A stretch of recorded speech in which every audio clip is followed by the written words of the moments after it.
Ray Harris was a highly decorated captain in the medical corps, and we can no longer count the number of missions he carried out over many long and difficult years. Unfortunately for him, his career in the army came to a sudden end on a terrible autumn night. Ray Harris and his team were on a mission to infiltrate an enemy base. No one can clearly explain how the enemy obtained the information about this infiltration mission. No sooner had they set foot in the enemy base than a score of overarmed commandos attacked them. The escape from the military complex was long and painful, and Captain Harris lost many men. Despite all this, Harris managed to save the majority of his troops. An incendiary grenade ready to explode prevented his men from escaping. The captain didn't hesitate for a second and used his body to absorb the damage. The damage to Harris's body from the incendiary grenade was dramatic. What had once been a reassuring and inspiring face was simply unrecognizable. Harris was severely burned over 90% of his body and was forced to retire from the battlefield with many honors. The army placed Harris in a medical section responsible for testing the body damage caused by Skytech Megacorp's brand new weapons. Our former captain was pleased to learn that he could offer his medical skills to those who needed them most. On his first day at Skytech Megacorp, Ray Harris chose to wear a gas mask so as not to show his badly burnt face, but also as a symbol of all the atrocities he had experienced in the war, so that he would never forget.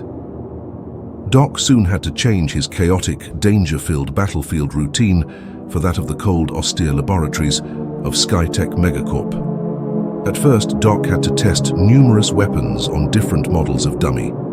He also had to treat patients who had been badly injured by various types of weapon, as well as conscientiously noting the potential damage his weapons could do to human bodies.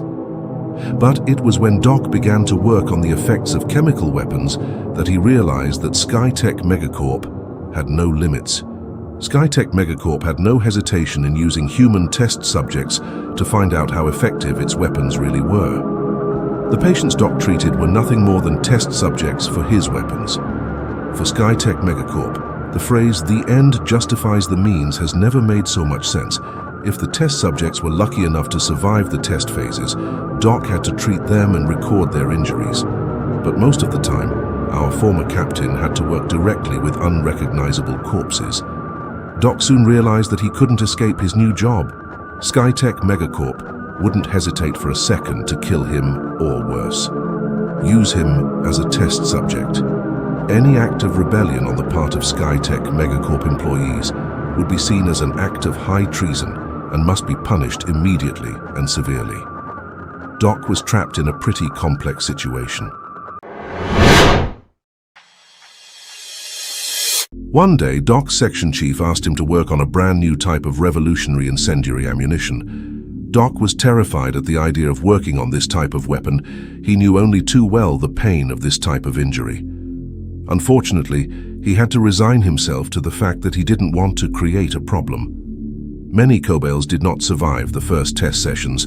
Only one test subject survived the repeated explosions of his brand new ammunition, a certain John Cypher, alias Freddy, who had the extraordinary ability to regenerate his burns, but had lost all ability to communicate.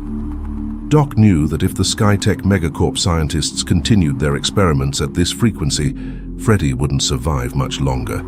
Doc swore to himself that he would do everything in his power to get Freddy out of this hell, even if it meant losing his own life.